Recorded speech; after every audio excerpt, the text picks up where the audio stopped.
Pro Group Management. Workers' comp that works for you.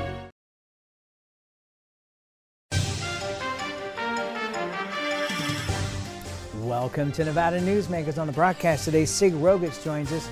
He's the president of Rogich Communications, and he's here for the whole show on an all-new Nevada Newsmakers. Big R in Sparks is located on Bering Boulevard next to Smith's and across from Reed High School. It's a 50,000 square foot hardware store and a whole lot more. It's your spring headquarters with lawn and garden supplies, power equipment, and outdoor living. Big R on Bering Boulevard in Sparks next to Smith's and across from Reed High School. Big R, hardware and a whole lot more. Carson Valley Inn, it's your place for the good times. Carson Valley Inn.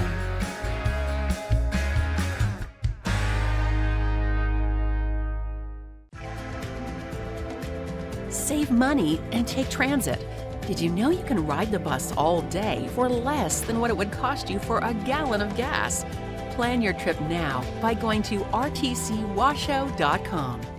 As you know, Reno is booming.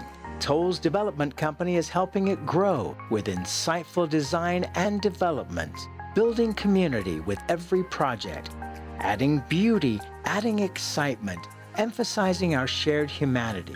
Reno is becoming bigger. Toll's development is helping it become better, more livable, more enjoyable. To learn more, go to tollsdevelopment.com. tollsdevelopment.com. Retail's impact on Nevada's economy? Enormous. 8,600 businesses, large and small, employing 145,000 workers. And last fiscal year, retail paid tax on nearly $60 billion in sales.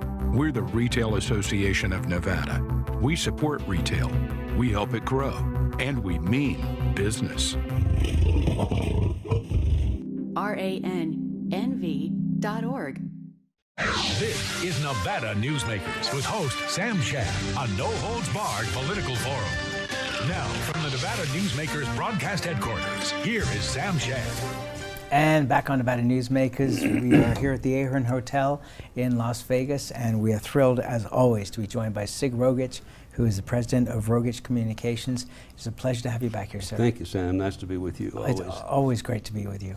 I wanted to talk to you about, and this has been going downhill for so long, but you know, you were part of an era in terms of helping a president get elected, with President Reagan initially, where you created this incredible image of positivity and what the country could achieve, and giving hope to the country and optimism to the country.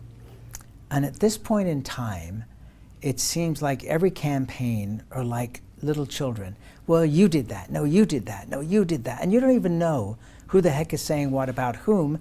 You just hear all this noise, and we're seeing people fleeing the political parties to become independents because they want to be a part of either one.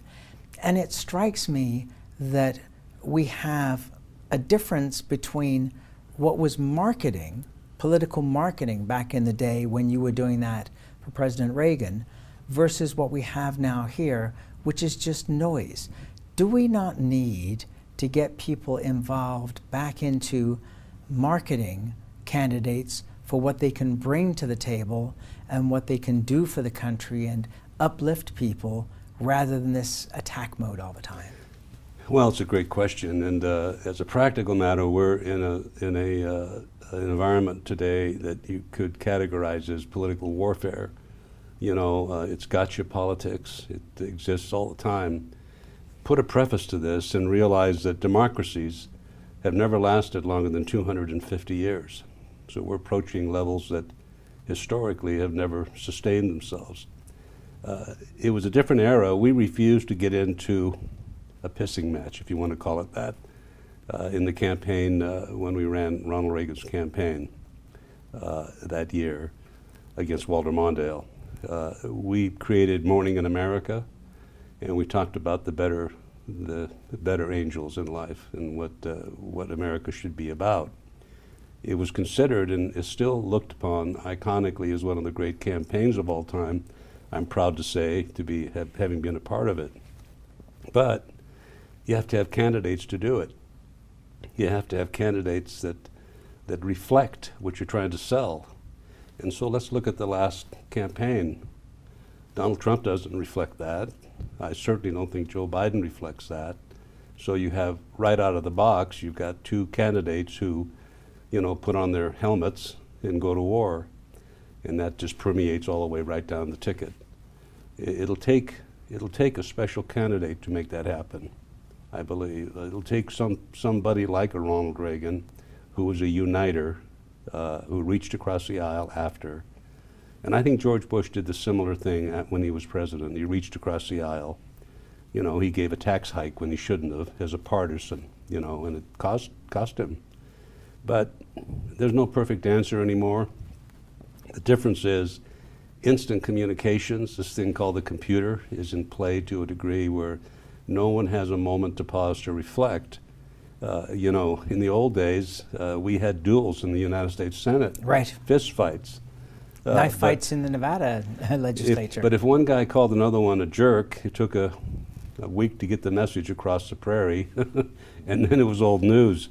Now it takes 20 seconds, and then there's no pause to reflect. There's a response time, and pretty soon the media is involved, and then people are on a ledge and they can't get off, and it just permeates and continues to be that way. You're not going to see it any different in this election cycle, I don't think. Although I don't think Trump will eventually be the nominee. I don't believe that any more than I think potentially Biden won't be. So maybe we'll have a different look at things in 2024. I'm hoping. I look at the slate of candidates, for example, in this state, and it seems like both parties have weak benches. There obviously are some good people, and one has to respect those people, and especially those that have institutional knowledge, which is so important. But the kind of people that we used to get running for office are scared to death to ever run for office, even if they wanted to, because of the attacks that they would have to take and that would be rained upon their family. You specialize in crisis management. That's one of the things that you are famous for. And, this is a crisis. How do we find and get people of the caliber of the kind of people we used to have, the Bill Raggios, the Joe Deenys, the Barbara Buckleys, people like that, of all parties. I'm not separating it out into parties, but just talking, Randolph Townsend, people who were statesmen. Well, I have faith in people, I really do. And I think you'll see an evolution where you find good candidates. I think there are some on both sides of the aisle here that I respect greatly. I disagree sometimes politically with some in my own party, as much as I do with Democrats on their side. But I still like the people that I'm talking to without getting into specific names. Right. But I meet them for a beer, both sides of the aisle. People I think know I'm an honest broker, and so I get good dialogue with them. But look at the issues. They're so extreme these days. We're fighting about things we've been talking about for 50 years. Now we just have an instant communication component again that amplifies it where it should have been put to bed a long time ago. And so we're dealing with it. This state is unusual because we have an influx of people here from other states. We're growing, probably as fast as any state in the union. And so others can come in. If they have a bankroll, they can get name ID pretty instantly. It doesn't take something like it did in the old days where you had to work your way up the ladder. Now you put $1 million or $2 million into your campaign and all of a sudden you're a candidate. And you don't have roots and history here in Nevada, so you bring with you what you think is important from your perspective, and all of a sudden you have a little mayhem. Just look at the legislative process in this session. Shouldn't we hold up a picture of John Connolly to everybody that comes to the state with a wad of money and say, okay, do a little historical research here and see what happens when you spend $11 million on a campaign at a time when that was an unheard of amount of money and not win and get no votes. He was an interesting guy. It's an interesting example you bring up historically. But he was very smart. He really was a smart man in many ways. But we're going to have people here who are bankrolling campaigns who have nothing to do with Nevada other than their particular bills. I mean, the George Soroses of the world, we can argue about the merits of what he's doing, but let's talk about the fact he's able to do it. You know, a multi-billionaire can come in here and elect, you know, people of his persuasion by giving them $2 or $3 or $4 or $10 million, and it's amplified, you know, when the laws are put into place and people have to live by them. Well, and you know, as you always know, I always will play a devil's advocate and say, you know, that the Koch brothers in their time were famous for doing the same thing on the other side. I mean, you know, if you really analyze the Koch brothers, their whole essence is less government is best government. Yes. They don't get into the ideology. They did not support Trump. I mean, they are. I know them well. You know, Charles was a good friend of mine, and they're the ones that they throw at the board to see if it'll stick, you know, from the other side. But if you really analyze where their money goes, it goes into the same philosophy they have within their company. All of their company managers have to annually tell the board of directors what they have done to better mankind in their respective divisions, and that's the measure by their bonus programs and their raises. You know, one of the ironies of the Koch brothers were, as bastions in the public's mind of conservatism, you go and look at all the museums around the country, especially in places like New York, that have the Koch brothers' name on it. Well, David, he passed away a couple years ago. Right. I went back to the funeral, and what he's done for the art world and the museums in New York is phenomenal. But he doesn't get the credit that others do, you know. And look at the museum and look at the museums in Southern California, you know, and who paid for them? Republicans. All right. So one of the reasons that we don't know this is because of the lack of media coverage, and what in the world has happened to our media in this country. The Reno Gazette Journal currently has 8 employees. They used to have a $1 billion building, not $1 billion, I shouldn't say that. I mean, I think they sold it for $8 million. That building no longer exists as a part of the Gannett organization. I'm going to take a break so we can come back and we'll talk about that after this timeout. Okay. Remember 2010 in northern Nevada, 13 to 14% unemployment, thousands of homes in foreclosure, Nevada's casinos closing? Families in the Reno-Sparks area were hurting. Many were losing everything. Then Story County launched a game changer for our region, a public-private industrial partnership, streamlined permitting, slashed bureaucracy, attracting Fortune 500 companies that made Nevada their home. Story County generated a river of cash to area communities. Economic studies by the state and others for the Gigafactory consistently show positive economic benefits for our region. $4 billion in local wages, $17 billion in consumer spending and economic activity, over $100 million in taxes to Washoe, Story, Reno, Sparks, and Nevada, just for the Gigafactory alone. Story County, improving northern Nevada one industry at a time.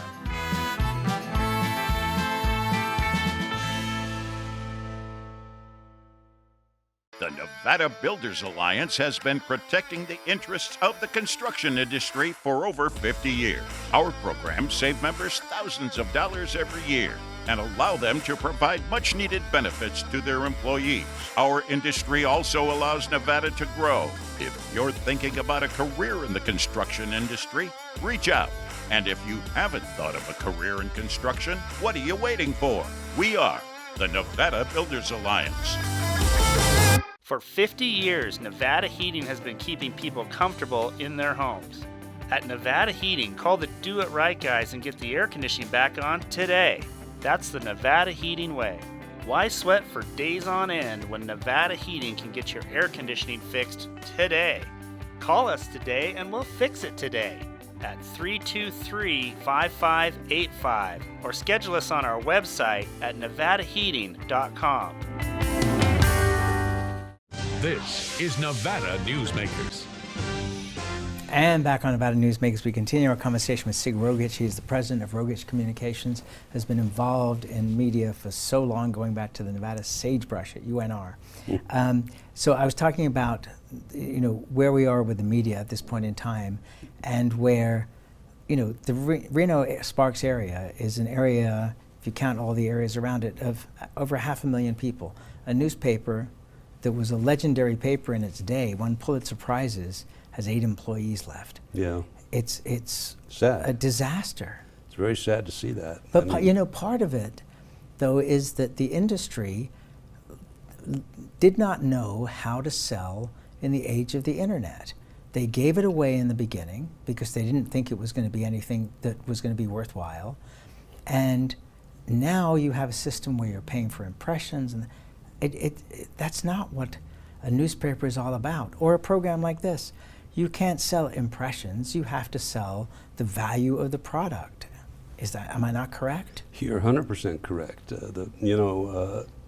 But I read the New York Times every day. Right. But I read it on the internet. I read the Washington Post, I read it on the internet. I read the Gazette Journal, I read it on the internet.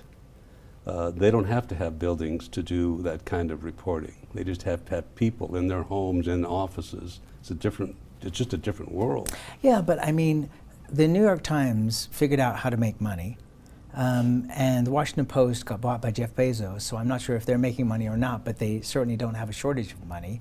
The Wall Street Journal figured out at the very beginning of the internet age that they were going to charge, $450 a year to go through that paywall. And in fact, I believe it was the New York Times last weekend that did a story on only rich people have access to the best news.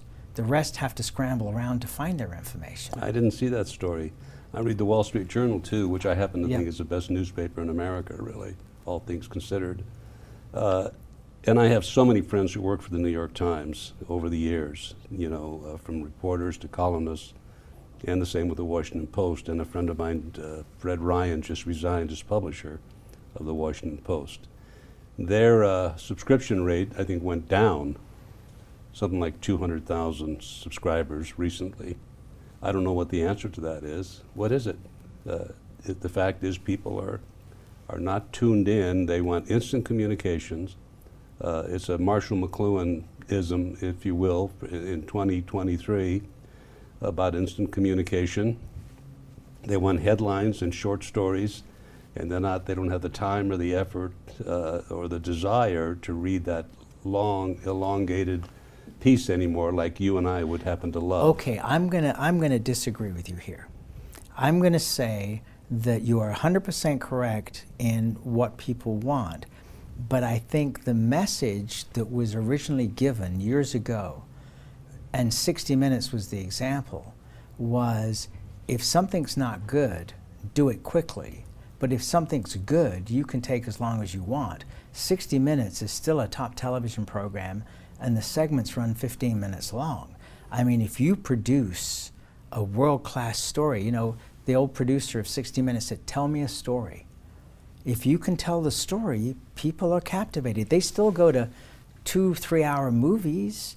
They still go to 2.5 hour Broadway shows. It's not like there's not a lack of attention if something is quality. Okay, but they're doing it from home. Those 2.5 hour movies are at home now. Well, they're waiting for it. I don't know. Theaters aren't coming back like they should. I mean, I love to go to the theaters, but... well, everything changed. Look, AM radio, was a thing. It was going to get killed by FM radio, but AM radio still survives. FM radio still survives. Movies... They're barely hanging on. Oh, I don't, Sig, I'm going to disagree with you. Sam, FM, if you look at FM stations here now, the revenue base is not anything like it used to be. But that's a lack of sales ability. And you deal with this as well as I do. We need Dale Carnegie to come back, reincarnated, to teach people how to do sales, because so many people have no knowledge whatsoever about how to sell things, and that's half the problem. You and I may want that to happen, but as a practical matter, it's a fast world, and instant communication is what makes it go, whether it's in the job area that you work in, or whether it's the news that you listen to. Okay. And I know convenience is more a factor now than ever. In this town, let's just take this town, if you want to go to a movie, it starts at 3, you got to leave at 1:30 to get there.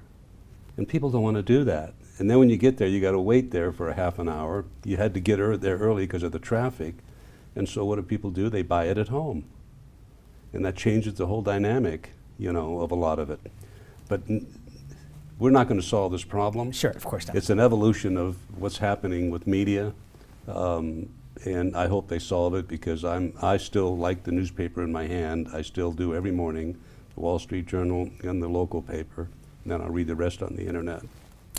But the bigger picture is, going back to our original topic, which is, if we want better politics, then people need to be better informed. I agree with that. And I think people rely too much on direct mailers, you know, quick hits on TV, TV commercials, you know, that are extraordinarily fast and hard-hitting and don't offer a good response time. But do you think people really spend the time and effort to read those long brochures and platforms of candidates like they used to? I don't think so. No, but it would be nice if there was a paragraph instead of 30 seconds. I'll give you that. I'm not against that. Don't get me wrong. I'm not disagreeing with you. I'm just saying, as a practical matter, it is what it is today. Yeah, to say the least. All right, let's take a break, and we'll come back with another topic right after this timeout. What do you count on? You count on your power every day. At NV Energy, we've always powered what's important to you, but we're not looking at the past. We're focused on the future. While our standards are high, our rates will remain low. And our commitment to renewables isn't just meeting standards, but leading the way. Because you can count on more than just your power. You can count on the company who brings it to you. That's our promise. You can count on it. Safety is the #1 priority for the trucking industry. Over $7 billion a year is spent on technology like this electronic eye that will apply the brakes automatically. But the most important factor for safety is the truck driver. These hardworking men and women who safely move over 70% of our nation's freight and 94% of Nevada's. We thank you, because trucks move America forward. Take a look at Pro Group Management and see how your workers' comp requirements can be met head-on. By taking a proactive approach, Pro Group can assure that your company is meeting or exceeding state and federal standards. As you move forward in your industry, Pro Group moves with you, simplifying regulatory tasks, clearing the way so you can get the job done and look to your future success. Pro Group Management, workers' comp that works for you. Modern boutique Ahern Hotel and Event Center sits at the heart of the Las Vegas Strip. 2 floors of meeting and event space are ideal for groups and conventions. Stay in one of 200 luxurious rooms and suites. Brand your event throughout the property. Flexible event spaces make for easy planning and personalization. Take over the entire hotel with a full buyout option. This is Nevada Newsmakers. And back on Nevada Newsmakers, we continue our conversation with Sig Rogich. He is the president of Rogich Communications. There was a story as we're taping this today, and we're taping it on the 15th of June, so people know the time frame, about PACE students. And please explain what PACE students are and what happened with the yearbook and what concerned you. Well, I'm glad you brought that up, because it's an issue that's kind of near and dear to my heart and my wife's heart, Lori. At a high school here, they printed the yearbook and they eliminated students of special needs. Imagine. That's crazy. It's unconscionable that they did that and that no one has said more about it. And they said, well, it was an accident, but there were 10 or 11 or 15 of the students, so it wasn't an accident because they were all eliminated. It was premeditated. And I almost think it's a violation of civil rights for those kids. So they came home anxious to show the yearbook to their parents. They sat around a table waiting to see themselves and talk about themselves with their parents, and they weren't there. That's a horrible story, and someone should get to the bottom of it.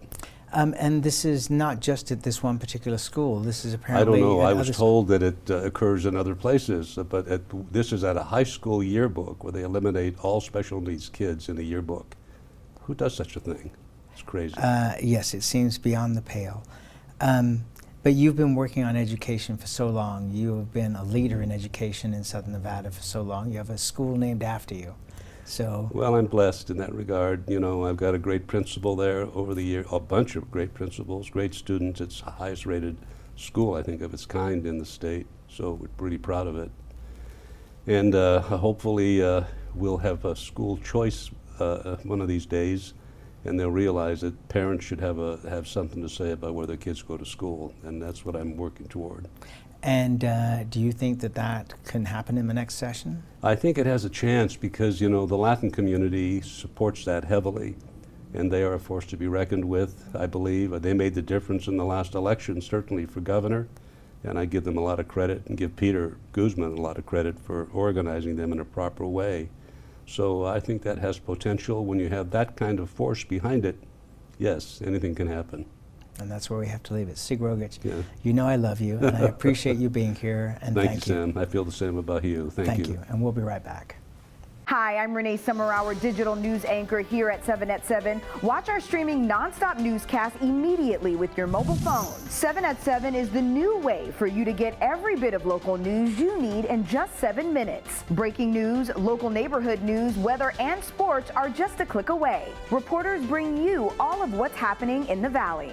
From Roku, Amazon Fire, Apple TV, YouTube, and more. Get every bit of local news you need from the RJ and LVRJ.com.